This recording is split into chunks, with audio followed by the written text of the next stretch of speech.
여러분에게 본문에 들어가기 앞서 한 가지 질문을 해보려 합니다. 질문이 뭐냐면요. 당신은 신앙생활을 하면서 신앙이 이것이다라고 이렇게 명쾌하게 말할 수 있나요? 신앙은 이것이다. 좀 어렵죠? 그래요. 사실 우리의 신앙은 하나님께 대한 신앙인지라 말로 이것이다라고 규정할 수가 없습니다. 왜냐하면 하나님이라는 분은 우리가 다 알 수 없고 우리의 지식으로는 지혜로는 이해할 수도 없을 뿐더러 위대하고 광대하고 신묘막측하시기 때문입니다. 그만큼 신앙의 영역은 넓고 큽니다. 득도 수준이 아니에요. 우리는 인간은 득도할 수 있겠죠. 그러나 하나님은 득도 수준을 넘어서는 분입니다. 그런 하나님 앞에 첫 번째로 봐야 될 게, 그런 하나님 앞에 나는 어떤 존재로 서 있느냐, 어떤 존재로 서 계십니까? 그런 하나님 앞에, 그런 하나님에 대해서 여러분이 이야기할 수 있다면 어떤 존재로 서 있느냐. 한국 사람들이 갖고 있는 신앙에 대해 갖고 있는 신앙 중에 잘못된 이해, 오해가 한 가지 있습니다. 그게 뭐냐면 우리 한국인들은 옛날부터 전해 내려오는 전래 종교나 샤머니즘의 문화가 우리의 심성이나 사고방식에 담겨져 있습니다. 그럼 샤머니즘이 뭐냐? 샤머니즘은 무속인이나 주술사가 신의 세계나 악령 또는 조상신과 같은 초자연적인 존재와 직접 교류를 하면서 점으로 복을 준다 그러죠. 애언 그리고 병 따위를 치료하는 종교적 현상을 샤머니즘이라고 합니다. 그래서 이런 게 우리 심성이나 사고방식에 많이 담겨져 있다는 거예요. 이게 신앙 가운데 나오다 보니까 문제가 되는 게 뭐냐면, 지성이면 감천이라는 우리나라의 기본적인 여러분 아시죠? 그래도 지성이면 감천이라는데 하늘이 돕지 않겠어? 와, 물의 마음을 잘 알 거야. 이렇게 하는데 이게 신앙관에 묻어 있다는 거예요. 근데 이게 틀렸냐? 아니, 이게 위험합니다. 틀렸다라기보다 위험합니다. 그래서 어떻게 신앙을 결정하게 되냐면, 내가 얼만큼 하나님 앞에 정성을 쌓느냐에 따라서 신앙의 정도의 크기가 결정된다는 거예요. 이게 목사님 그래야 되는 거 아닌가요? 라고 생각할 수 있는데 가만히 들어보세요. 이런 식으로 신앙을 평가하는 것이 우리 가운데 알게 모르게 나타나곤 합니다. 이게 무슨 말이냐? 나를 이기고 나 자신도 막 그렇게 살면 안 돼 하고 나를 이기고 하나님 앞에 좀 더 정성을 들이는 것이 신앙이라고 생각한다는 거죠. 이게 지성면 감천이란 말이에요. 그런데 여러분, 성경의 내용을 점점 알아가고 깨달아갈수록 성경은 그렇게 요구하지 않는다는 거예요. 여러분, 이게 이해가 잘 안 될 수도 있어요. 이게 우리 가운데 전래 종교와 샤머니즘이 묻어있기 때문에 그래요. 저도 그랬었어요. 그러니까 나를 이기고 내가 하나님 앞에 좀 더 정성을 들이는 것이 신앙이라고 여기고 거기에 집중하면 자기 극복, 자기 성취, 자기 만족의 신앙에 빠지는 함정이 될 수도 있다는 겁니다. 그러한 자세, 내가 하나님 앞에 좀 더 정성을 들이는 이 자세는 내가 하나님 앞에서 누구이며 내가 하나님 앞에서 어떤 존재인가라는 신앙의 핵심적 질문에 대한 반응으로 나와야 된다는 거예요. 우선은 하나님이라는 거예요. 하나님을 먼저 알고, 하나님이 내가 그래서 하나님 앞에 어떻게 해야 될지에 대한 게 누군가를 알아야 대한 반응으로 나와야 되지, 그냥 몰라, 그냥 지성이면 감천을 해서 그냥 하늘에 대고 그냥 무조건 비는 거예요. 그러면 그 행동을 보고 하늘이 감동할 거라는 거예요. 정말 잘못된 신앙입니다. 하나님을 알지 못하고 무조건 와서 열심히 기도하고, 알고 하나님을 알고 기도해야 기도의 초점이 하나님께 맞춰지고 하나님과 교제에 맞춰지지, 안 그러면 맨날 내 필요한 것만 요청하게 돼요. 그러니까 이 핵심적 질문에 대한 반응으로 나오는 행동이 아니라면 우리는 맹목적으로 정성만 쏟고 있게 되는 거예요. 그러다가 자기가 기대했던 것에 이게 부응이 안 되면, 하나님 응답을 안 해주면 뭐야 이거, 하나님 없네? 가는 거예요. 여러분, 또한 현상을 보고 따라가는 사람들이 있습니다. 귀신을 쫓고 예언하고 병을 낫게 하는 것을 신앙이라고 말하지 않습니다. 그것은 은사가 뭐예요? 한국말로 풀면 선물. 영어로 gift로 돼 있어요. 선물이에요. 신앙으로 살아가는 데서 나오는 삶의 한 모습인 거죠. 이게 신앙이다라고 말할 수는 없어요. 그래서 신앙이라 하면 신앙의 대상과 신앙의 내용이 있어야 진짜 신앙인 거예요. 그래서 신앙을 다른 말로 신념이라고도 해요. 그래서 그렇게 하나님이 뭐예요? 신앙의 대상이죠. 근데 자꾸 하나님을 신앙의 대상으로 안 봐요. 그냥 뭐랄까, 내 필요할 때 찾는 분, 뭐 이런 정도. 어려울 때 필요한 분, 뭐. 그리고 하나님이라는 신앙의 대상이어야 되고요. 하나님은 당신에게 어떤 분이신가, 이게 신앙의 내용이에요. 하나님이 여러분에게 어떤 분이라는 거예요. 이거를 말할 수 있어야 돼요. 그걸 확신을 가지고 할 수 있어야 돼요. 이게 없으면 그게 맹목적이 된다는 거예요. 그래서 여러분, 하나님은 당신에게 어떤 분이신가라는 질문에 명확하게 대답할 수 있어야 하고요. 그리고 당신의 그 대답은 곧 당신의 삶의 신앙생활로 나타난다는 거예요. 그렇게 삶에서 신앙의 대상과 내용과 더불어 나타나는 총체적인 것이 신앙이라는 거예요. 그렇죠? 그 신앙이 뭐냐? 그게 당신의 영성이고요. 당신의 정체성이고요. 당신이라는 존재라는 거예요. 지금의 존재라는 거예요. 그렇죠? 생각해 보세요. 그게 나의 영성이고 하나님을 알고 하나님 어떤 분이신가를 알고 하는 삶이 그게 나의 정체성이고 나의 영성이라면 나의 존재는 거기서 비롯되겠죠. 그렇죠? 나는 그럼 뭐로 있냐는 거예요. 그러면 교회에서는 영성이 있고 사는데 밖에서는 영성 없이 산다. 그러면 그걸 위선자라고 하는 거예요. 그걸 위선자라고 하는 거예요. 그러므로 기독교 신앙의 진정한 모습은 자신이 하나님 앞에서 순간순간 어떤 존재로 서는가 하는 것이 매우 중요한 관건입니다. 나는 오늘도 하나님 앞에서 어떤 존재로 서 있는가? 그 어떤 존재로 서 있는가가 나오기 위해서는 뭐예요? 하나님이 어떤 분이신가를 알아야 된다는 거죠. 예를 들어 오늘 본문에서 이스라엘 백성이 요단강을 건너는 사건이 나옵니다. 이 사건이 단순히 강이 갈라지고 백성들이 그 길을 건넜다는 기적만 설명하기 위해서 기록된 것이 아닙니다. 그것보다 훨씬 더 복음의 본질을 담아내고자 하는 의도가 있습니다. 여러분, 이 복음의 본질을 담아내고자 하는 의도를 염두에 두시고 3장 8절을 봅니다. 같이 읽어볼까요? 시작. 언약궤를 맨 제사장들에게 명령하여 이르기를 물가에 이르거든 요단에 들어서라 하라. 여기서 가장 먼저 기억해야 할 것이 있습니다. 바로 하나님께서 제사장들에게 내리신 명령입니다. 자, 지난주에 언약궤에 대해 설명을 했죠. 언약궤는 1차적으로 하나님의 기적과 권능을 상징합니다. 그리고 그 언약궤에 들어있는 세 가지 것들이 뭐죠? 아론의 쌍난 지팡이, 만나 같은 항아리, 십계명 돌판, 기억하셔야 돼요. 것들의 하나의 공통점이 있다고 했습니다. 그것이 뭐였죠? 제가 설교 초반에도 이야기했어요. 지금 뭐죠? 뭐요? 예, 그렇죠. 인간이 본질상 쇳덩어리인지를 알려주고 있다는 거예요. 예.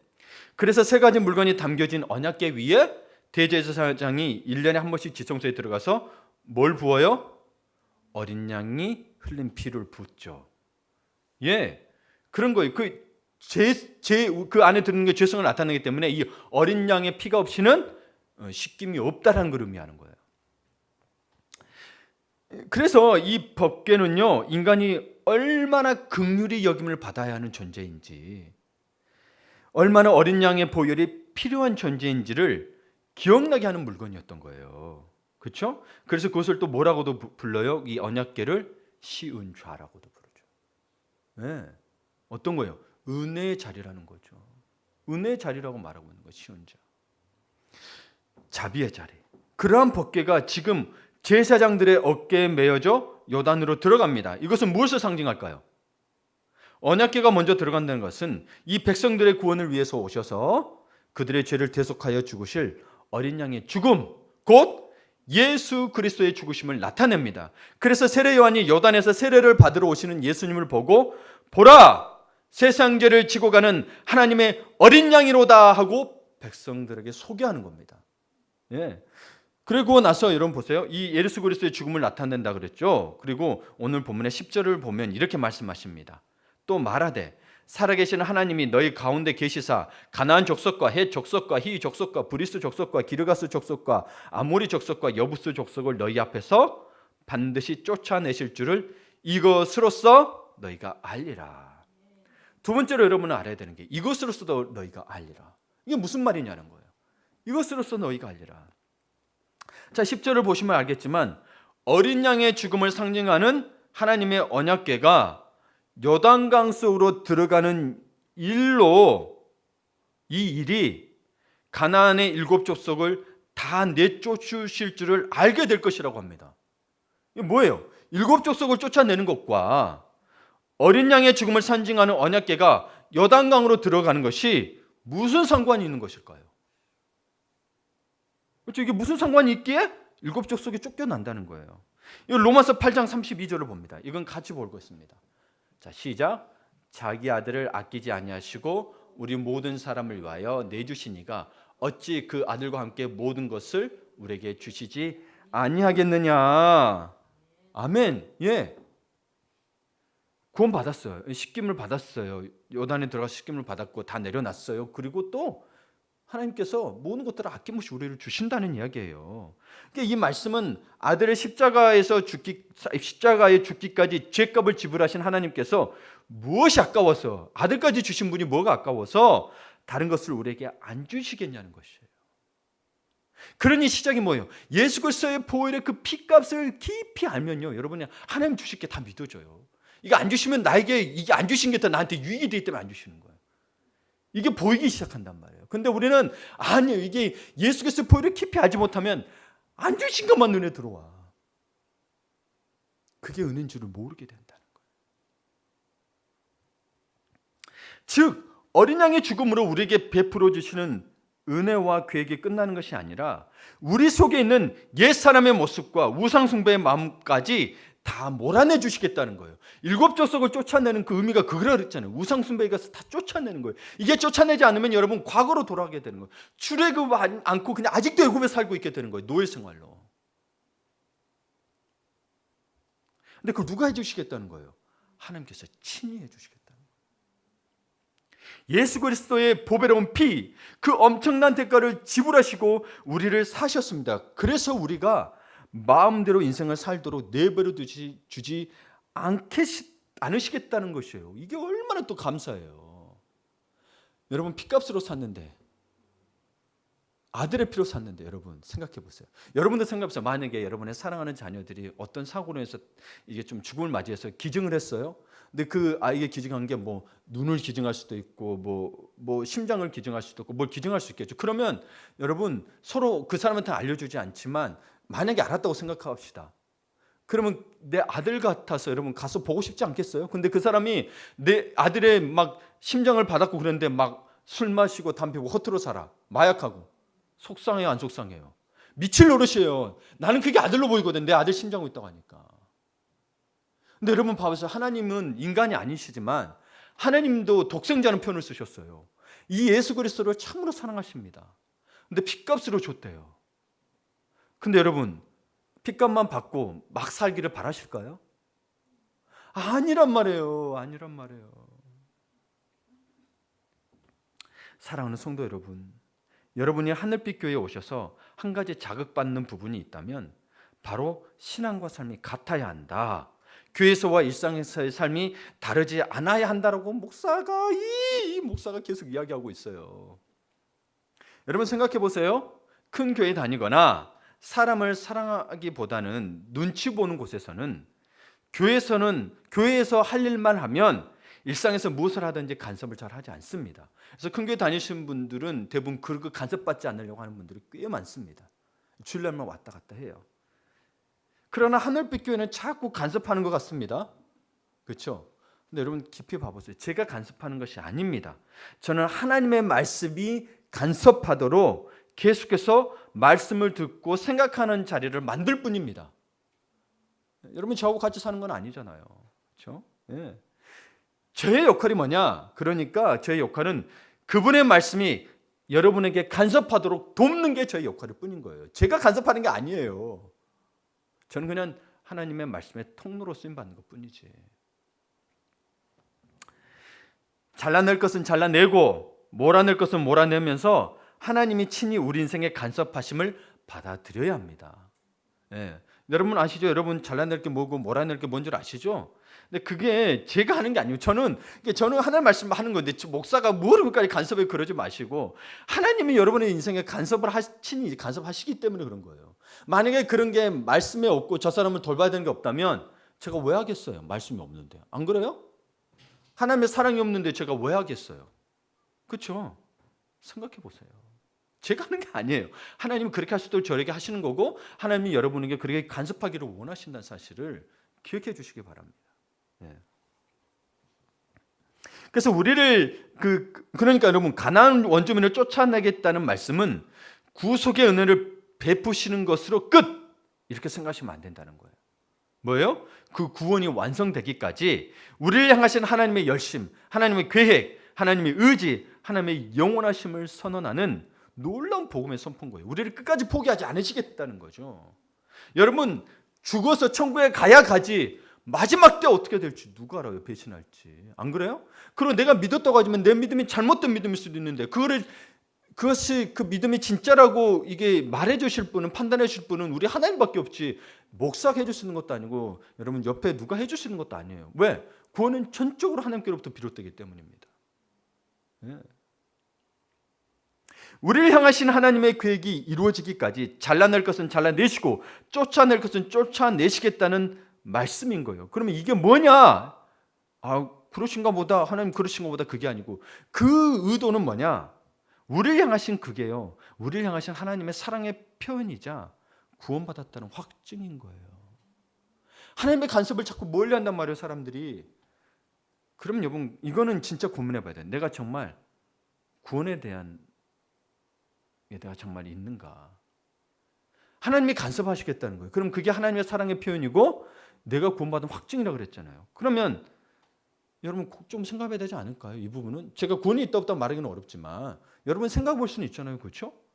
이게 뭐예요? 하나님의 사랑의 표현이죠. 구원받았다는 확증을 가지는 게 나는 하나님의 자녀라는 거죠.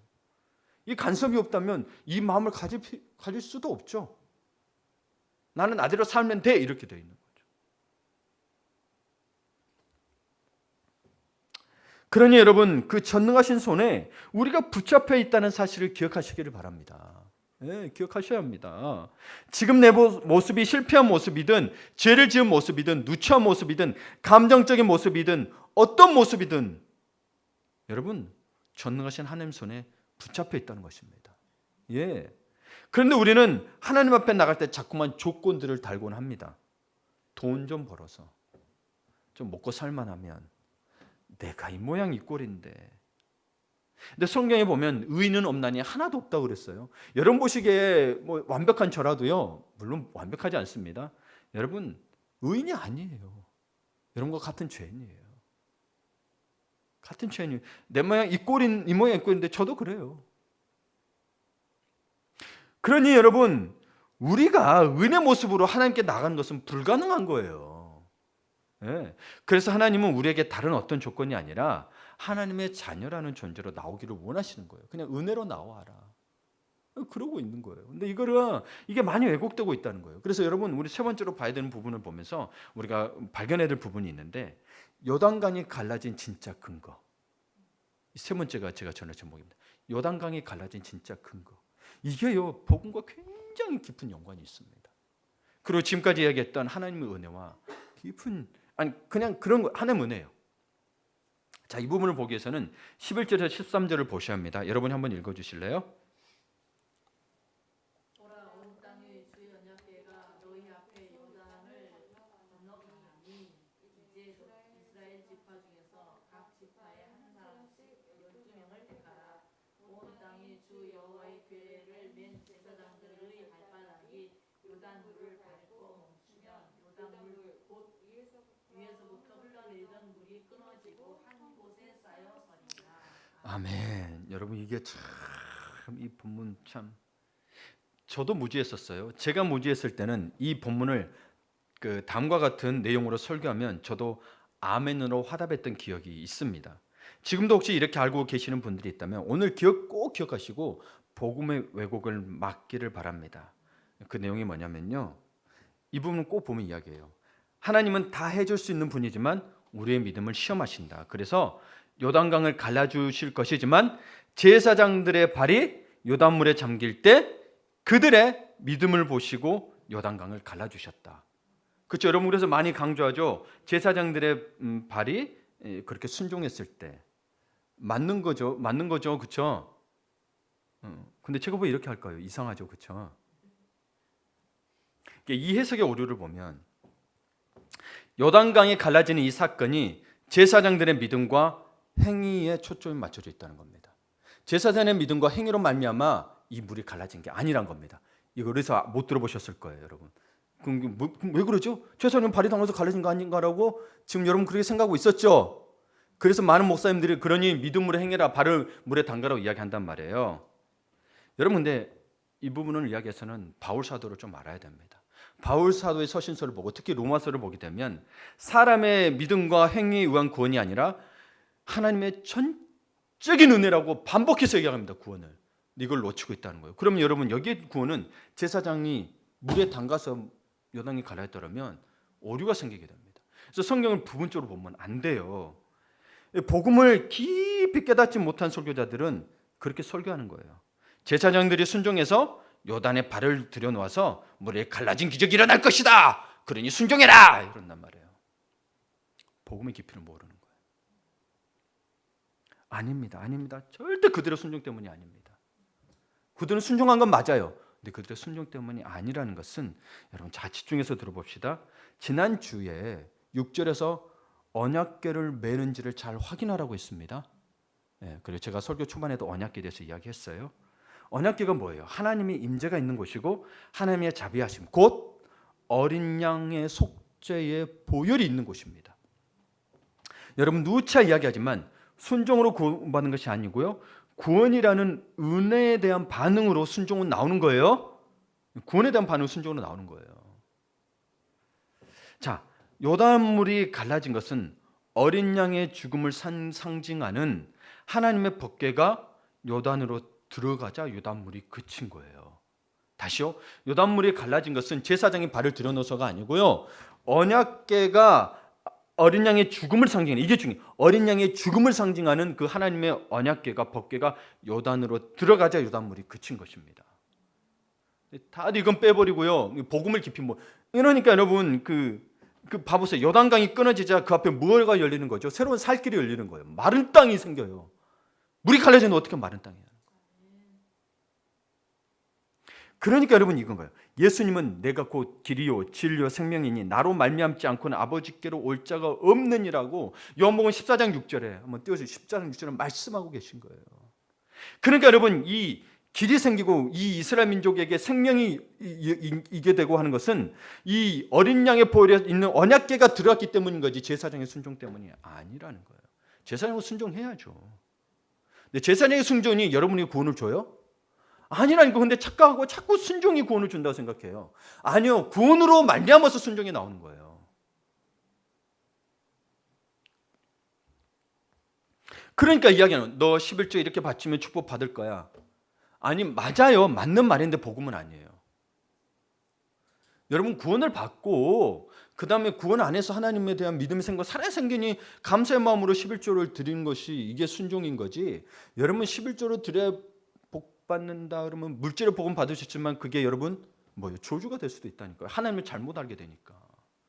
그게 여러분 기복신앙으로 가서 그것만 붙잡고 사는 사람들이 있잖아요. 자, 여러분 그렇다는 거예요. 이게 이 언약궤가 아니고는 어린 양이 아니고는 예수님께로 아니고는 아버지께로 올 자가 없는 거예요. 어린 양의 보혈이 있는 언약궤 때문에 요단의 물이 그치고 강바닥이 마른 거라는 거예요. 그래서 여러분 16절을 보세요. 곧 위에서부터 흘러내리던 물이 그쳐서 사르단에 가까운 매우 멀리 있는 아담성읍 변두리 일어난 한 곳에 쌓이고 아라비아 바다 연매로 향하여 흘러가는 물은 온전히 끊어짐에, 이 끊어짐에까지만 볼게요. 이 끊어짐에 이 끊어지다라는 그 단어가 히브리어로 카라트인데요. 이 단어는 정말 흔치 않는 히브리어입니다. 자르다 베다라는 뜻인데요. 한 가지 용도로만 쓰였습니다. 딱 한 가지 용도로만. 어떨 때 쓰였냐면 바로 하나님과 인간 사이의 구속적 차원에서 언약이 맺어질 때 사용됐습니다. 이 단어는요, 인간에게는 쓸 수 없는 단어예요. 이거를 신적 용어라 그래요. 그러니까 이 끊어짐 했던 것은 여러분 봐보세요. 하나님과 인간 사이의 구속적 차원의 용어거든요. 그럼 이게 요단물이 끊어졌다는 건 뭐예요? 법궤 때문에 끊어졌지 제사장 순교 때문에 끊어진 거예요? 말이 안 된다는 거예요. 근데 자꾸 여러분 붕에 가면 이거 그러니 순종해 막 이런단 말이에요. 믿음으로 들어가 그런단 말이에요. 믿음으로 들어가서 끊어진 게 아니고요. 원래 하나님의 섭리 가운데 구속자성이 섭리 가운데 예수 그리스도의 보혈, 어린 양의 보혈, 그 법궤가 들어가니 요단강이 끊어진 거지. 섭리 가운데서 순종하니 끊어진 게 아니란 거예요. 그것을 믿은 우리가 순종하는 거지. 그렇죠? 우리는 그냥 들어가는 거 순종하는 거지. 그 때문에 물이 끊어진 게 아니라는 거예요. 그러니 뭐와 동행해야 돼요? 법궤를 맺는지 안 맺는지 봐야 돼요. 만약 제사장이 법궤가 아니고 여러분 금궤를 메고 갔다면 물이 갈라지겠어? 아니라는 거예요. 순종했지만. 그러니까 여러분 인간의 의지나 순종으로 구원을 이루는 것이 아니고요. 의지나 순종으로 구원을 이루는 게 아니고 전적으로 하나님께서 은혜로 예비해 놓으셨다는 거예요. 이 구원은. 근데 이 구원이 저도 모르게 자꾸 왜곡돼요. 자꾸 구원 받은 자라면 이렇게 해야 되는 게 마땅한데 그렇게 보게 된다는 게 문제란 거죠. 그렇게 안 하면 마치 이 사람 애매라고 하는 이게 생기게 되는 게 마련인 건데 이게 인간의 죄성 때문에 그래요. 그 구원을 전적인 은혜로 못 보는 거예요. 그러니까 전적인 은혜다 보니 예수님은 모두를 똑같이 사랑할 수 있는 거예요. 우리는 똑같이 못 사랑해. 왜요? 전적인 은혜로 못 보니까. 자꾸 복음이 왜곡되어 있는 거예요. 그래야 정말 우리가 부끄러워하지 않고 나올 수 있는데 안 그러면 사람 눈치 보게 되고 교회 뭐 환경 보게 되고 내 가진 거 보게 되고 지식 보게 되고 주님 앞에 못 나와. 또 자기가 죄 지은 게 많다 보니 혼자 자꾸 신앙생활 하려고 그래. 그게 아닌데.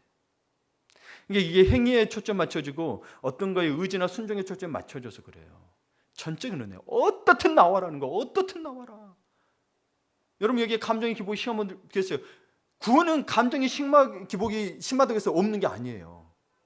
단지 구원 받았다면 그걸 믿음으로 따라가자로 이야기하는 거지. 그렇다고 해서 기독교인이 우울증이 없냐? 그건 또 아니란 말이에요. 구원은 그것으로 해서 말미암은 게 아니고 내가 예수 그리스도의 전적인 은혜로 그냥 예수 믿으면 그냥 받는 거란 말이에요. 근데 진짜 믿었냐 안 믿었냐는 건 주님이 판단하실 문제인 거죠. 복음. 하나님께서 우리를 위해 베푸신 구원은 전적인 하나님의 사랑이요 자비요 은혜라는 사실입니다. 제가 이 설교를 준비하면서 드는 생각이 있었습니다. 성경을 아직 보면서 생각할 수 있는 분들은 이때 열심히 읽어야 합니다. 하나님의 말씀을 통해 복음의 깊이를 깨달아야 하는 거죠. 예. 그런데 눈이 안 좋아서 읽기가 불편하신 분들은 정말 복음을 전하는 설교자를 꼭 만나야 합니다. 복음의 깊이가 없는 설교자를 만나지 못하면 어떻게 될까요? 예? 어떻게 될까요? 여러분 어떤 일이 생기냐면 성경을 못 읽거나 안 읽는 분들은 설교자가 말하는 대로 믿기 마련입니다. 혹 의심을 하더라도 그 의심을 풀려고 하지 않고요. 성경을 받았는데 안 보고요. 그냥 믿으려고만 합니다. 여러분 복음의 깊이가 없는 설교자들이 틀린 말을 하는 것은 아니에요. 제가 염려하는 것은 그 성도들이 진짜 복음의 깊이를 만나지 못하는 것이 안타까운 거죠. 그래서 신앙생활을 오래 했는데도 여전히 사고 기준이 유교적이고 율법적 차원의 신앙생활을 하는 분들이 많습니다. 사실 저도 그 중에 하나였고 가끔 그게 나타납니다. 이런 모습이 중직자를 뽑을 때 가장 잘 두드러지게 나타나는데요. 새벽기도 열심히 하고 주일 예배 열심히 드리고 헌금 안 떼어 먹고 11조 잘하면 중직자로 임명한다는 겁니다. 근데 이렇게 봐야 소용없다는 의미가 아니고요. 문제가 무엇이냐면 교회 안에서 누가 얼마나 많이 종교적 행위를 쌓았느냐가 신앙의 척도가 되고 있다는 것이 문제라는 거죠. 여러분, 신앙생활은 자신의 삶 전체를 말하는 것입니다. 교회에서든 가정에서든 일터에서든 혼자 있든지 내가 하나님 앞에 어떤 존재로 서서 사느냐에 그 기준이 있다는 것입니다. 하나님은 어떠한 분이신가? 그분을 알고 만났다면 그 감격과 사랑의 반응은 교회에서만이 아니라 우리 일상에서도 나오는 거란 거죠. 이게 당신의 영성이고 당신의 정체성이고 당신이라는 존재라는 거죠. 오늘도 죄악 속에서 일그러진 모습으로 살았지만 그렇기 때문에 주님의 긍휼과 자비에 목말라 하나님 앞에 나올 수 있는 뻔뻔한 사람, 이 사람이 거룩하다고 온전한 사람이라고 말하고 있는 거예요. 여러분, 내가 제 아내한테 지은 죄가 많아. 그럼 막 피하기도 하고 뭐 얼굴도 못 쳐다보겠죠. 근데 뻔뻔해 나와가지고 여보 미안해. 얼마나 뻔뻔해. 제 아내니까 그렇게 할 수 있지만 미안하죠. 근데 하나님은 그 뻔뻔함을 받아들이시는 거예요. 뻔뻔하다고 안 하고 잘했다고 얘기한단 말이에요. 인간은 뻔뻔하다 그러죠. 바람피 와가지고 여보 미안해 그러면 얼마나 뻔뻔해요. 근데 우상숭배 이게 바람이잖아요. 우상숭배하고 돌아도 하나님 뻔뻔하다고 안 하고 받아주신단 말이에요. 뭐라고 안 하셔요.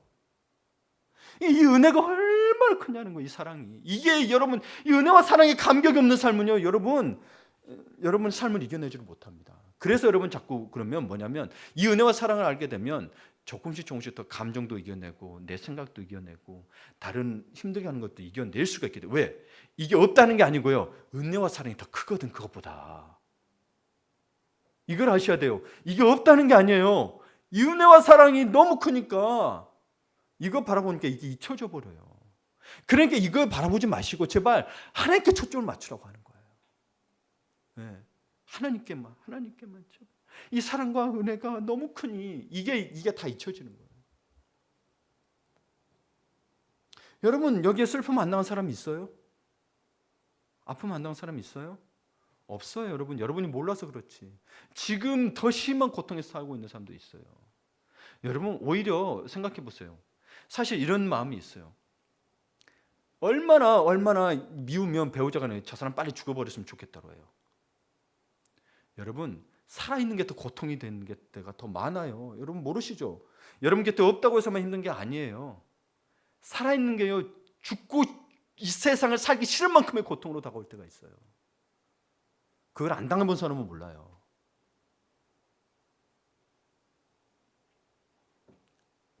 여러분 근데 그런 존재일지라도 주님 앞에 나오면 뻔뻔히 나오면 주님이 용서해 주신대요.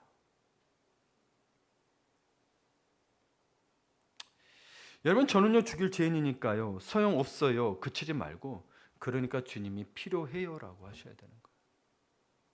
내가 사람들에게는 뻔뻔하기 어렵지만 주님께는 뻔뻔해질게요.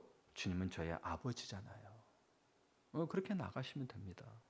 그러므로 우리도 지금까지 신앙생활을 바벨탑 쌓듯 그렇게 공로 쌓는 일에 열심히 했다면 그것을 다 내려놓으시기를 바랍니다. 그릇으로 하나님 나라에 들어오는 것이 아니에요. 그래서 돈으로도 못 가요 하나님 나라. 그 다음 뭐죠? 지식으로도 못 가 하나님 나라. 믿음으로 가는 나라 하나님 나라. 얼마나 이 진짜 어린이 찬양인데요 얼마나 핵심인지 몰라요. 오직 보혈의 공로에 자신의 전 존재를 밀어넣으시기를 바랍니다. 양다리 걸치지 마세요. 이게 자신을 더 힘들게 해요. 사실 하나님 앞에도 미안하고 세상에도 힘들고 이게 여러분 보통 일이 아니에요. 이거 감당하신 분들 보면 대단해요. 사실 대단해요. 여러분 그 속에서 하나님의 자비와 긍휼이 날마다 나를 붙드시는 은혜가 있을 것입니다. 그곳이 시은좌입니다. 은혜의 자리.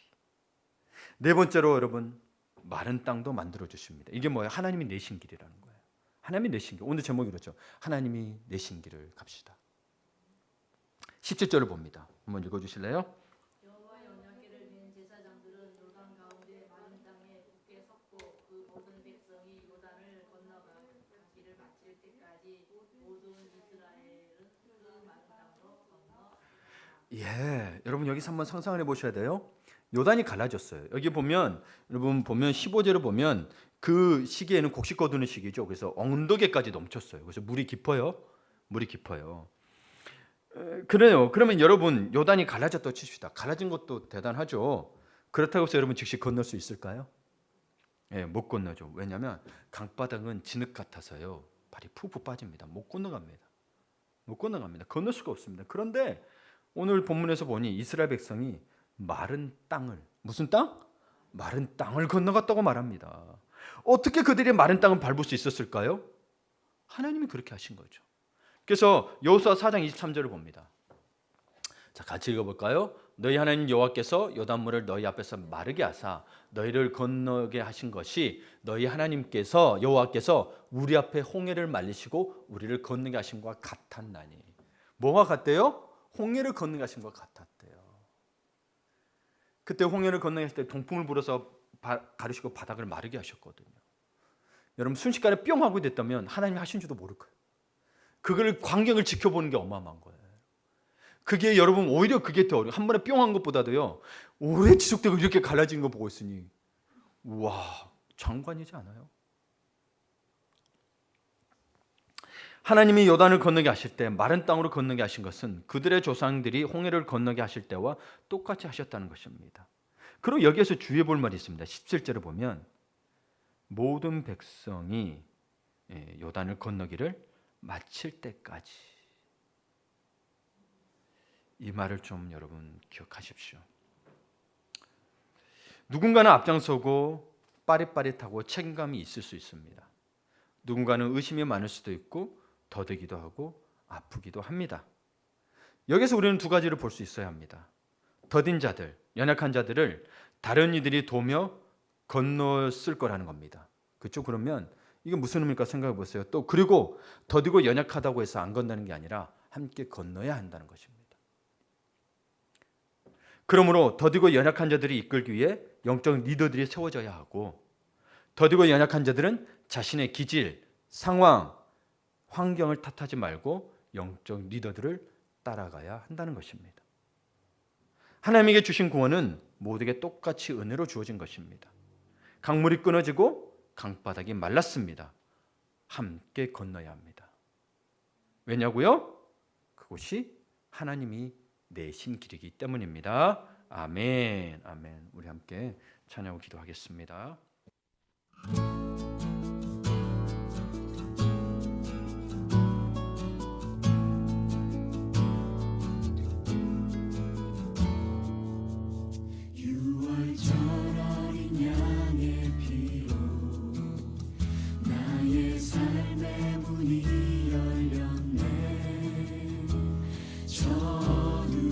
권세는 이미 없네. 주 보혈의 능력으로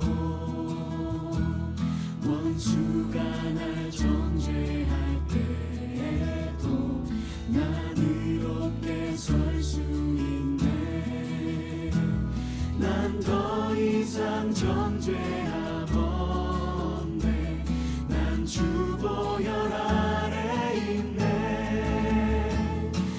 주 보혈 아래 있네. 그 피로 내 죄 사했네.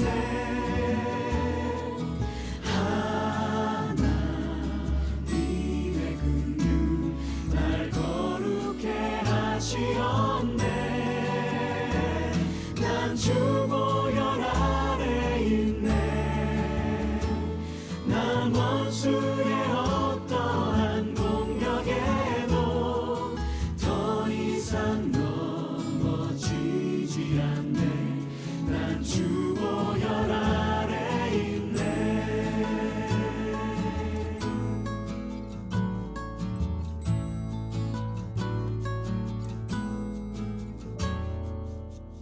유월절 어린 양의 피로 나의 삶의 문이 열렸네. 어둠의 권세는 이미 없네. 주 보혈의 능력으로 원수가 날 정죄할 때에도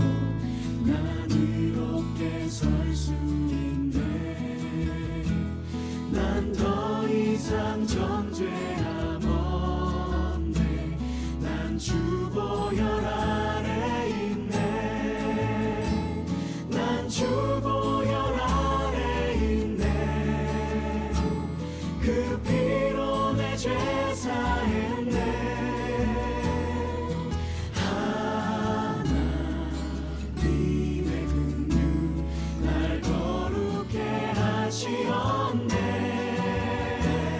난 주 보혈 아래 있네. 난 원수의 어떠한 공격에도 더 이상 넘어지지 않네. 난 주 보혈 아래 있네. 난 주 보혈 아래 있네. 그 피로 내 죄 사했네. 하나님의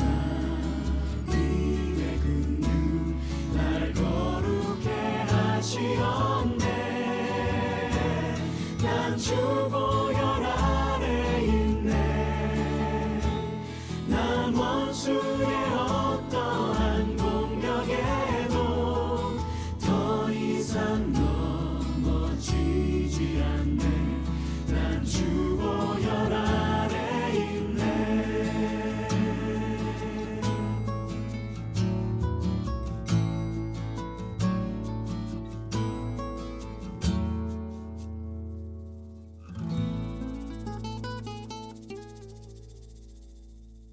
구원은 하나님의 전적인 사랑과 은혜로 이루어집니다. 그런데 우리가 자꾸 행위로 판단한 것을 그치고 회개합니다. 주님 용서해 주시옵소서. 요단물이 그친 것은 제사장의 순종 때문이 아니라 어린 양의 죽음이 있는 언약궤가 들어가서입니다. 이번 주 큐티에도 하나님을 마음과 뜻을 다해서 간절히 찾으라고 했습니다. 간절히 찾으려면 그 마음속 하나님에 대한 갈망이 있어야 합니다.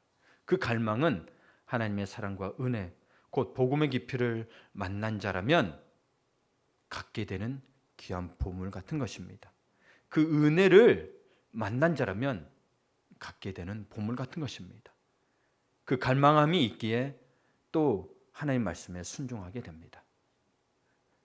그 복음이 요단강을 갈랐고 강바닥을 마르게 하셔서 길을 내주셨습니다. 하나님 이제는 눈에 보이는 환경에 지배당하지 않고 이미 길을 내주시고 싸우기도 전에 승리를 주신 하나님을 믿고 따라가기를 원하오니 오늘 하나님 말씀 안에 거하게만 하게 하여 주시옵소서. 하나님 은혜 안에 전적인 은혜를 더 깊이 생각하고 주님 앞에 무릎 꿇는 시간 되게 하여 주시옵소서. 이제는 우리 주 예수 그리스도의 크신 은혜와 아버지 하나님의 지극하시고 깊은 사랑하심과 성령님의 감동 감화 교통 교제하심이 당신이 내주신 길을 가기 위해 환경에 지배당하지 않기 원하고 이미 길을 내주시고 싸우기도 전에 승리 주신 하나님을 따르는 당신의 사랑하는 성도들과 그들의 가정 위에 이제로부터 영원토록 함께 하시기를 예수 그리스도의 이름으로 마음 다해 축원하옵나이다. 아멘.